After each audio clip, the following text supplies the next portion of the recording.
Hi everyone, my name is Emily and today I'm here with the founder of the Academy, Abigail. Hello. And we have some frequently asked questions for her that she's going to answer today. So we're just going to jump right on into it. Perfect. So what inspired you to start this child care center? For me, it was really a blend between personal passion and professional insight. Growing up, my parents were both teachers, and they really instilled in me a strong passion for learning and education, and that really kind of set the stage. Yeah. I started off as an infant teacher at a daycare that I worked at, and I really saw firsthand what the potential was, how important that it is for laying the foundation of the children's development, and really realizing that early childhood is such a critical stage. I mean, it's the building blocks for the passion to learn and getting that education. So that's what really sparked my kind of idea and the potential to elevate this field to not just be a daycare, to really be a child care center and to provide high quality education and to drive and enhance this field.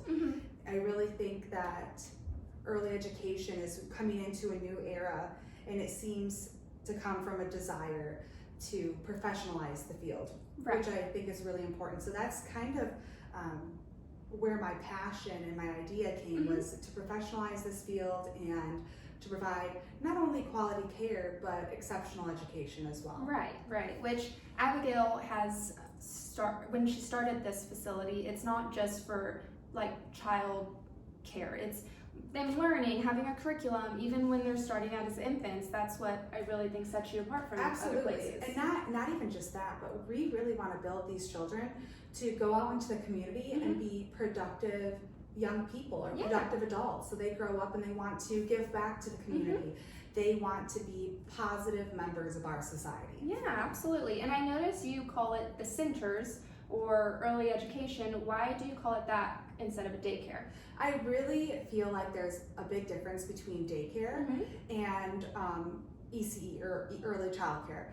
And daycares, to me, in my mind, is, you drop your child off and they're just getting watched. It's a babysitter.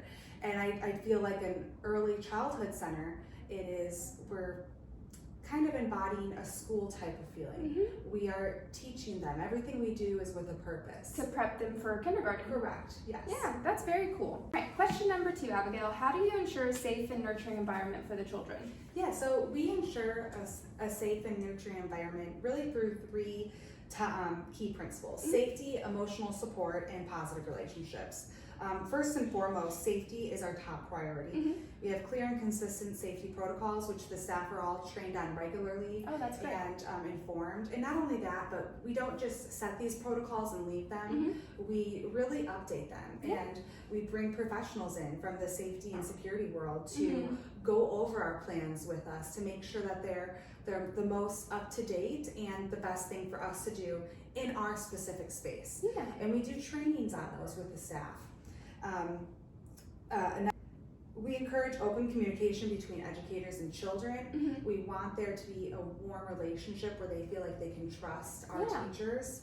And we really want them to feel heard and respected, because they aren't going to want to respect or listen or to learn if they don't feel that they're getting that first. We also focus on just creating a warm, inclusive atmosphere where every child feels valued and loved. And then additionally, we provide a structured, yet kind of flexible curriculum that supports the children's development and well-being. This is things like activities that are designed to promote social, emotional, cognitive growth. And then they also give the children to explore and engage that at their own pace. But really that structure, I think, helps. No, I think that's great to help prepare them for when they go into kindergarten and things like that. That's great to have that. So, question number 3, what sets your center apart from others in the area? I think that what truly sets our centers apart from others in the area is our commitment to fostering a unique and supportive environment, both for the children and for our staff. First and foremost, we are a family and locally owned center, which really allows us to create a culture that is really deeply personal and connected to the community and our parents and our staff. And this close-knit atmosphere, we're a team really, Right. helps us build strong relationships with the families that we serve, and also build relationships with people in the community. Our staff is incredibly passionate about early childhood education. So it's not like we're just getting just random people to that just watch need a job. kids. Yes, it's people that are passionate, that want to inspire, that want to do their very best every single day. That's great. And that enthusiasm is at the heart of really everything we do. We're super dedicated to the children's development, and that passion shines through in the teaching approach. I think, honestly, probably one of the biggest things is the culture we've built here is a positive and one of encouragement, and that the kids can see that between the teachers really brings the level of care to the next level. Right. Because they see that and they want to emulate that. And we make sure the staff feels valued and appreciated, and that, again, that translates into the way that they interact with the children. When educators are inspired and supported, then it has a direct impact on the children's experience. Right, yeah. So we try to support and give everything we can to our educators so that our kids can have the best education. All right, so how do you support the growth and development of children at different stages? We really support their development and growth by providing intentional, purposeful play. So that's really tailored to each child's developmental level, and it really stems from every activity from structured lessons to free play is designed to promote key areas of development, whether it's social, emotional, cognitive, or physical. So with that, do you even have a curriculum for the infants? Yes, it starts right at the infants, and they have the different domains that they work on, the different activities. So that looks like, tummy time, or we have a mirror, and they'll do activities with that, rolling a ball. There's different activities for each domain that the babies can work on. They will never just be put in a bouncer or laid on the mat to do something. The caregivers are always engaging, or have them doing some kind of activity that is promoting their developmental well-being. Which helps them whenever they move from the infants to the next level. Absolutely, absolutely. And that even looks like maybe working on things like sitting at the table or eating food at the table, and working on that, and then moving up to the next classroom, practicing using silverware and sitting there at the table. I mean, it's from life experiences all the way to educational academic Right. things. Awesome. We also use Frog Street curriculum, Oh, okay. which that is designated to provide a comprehensive approach to early childhood education, and that supports all the domains again. Very cool. Very cool.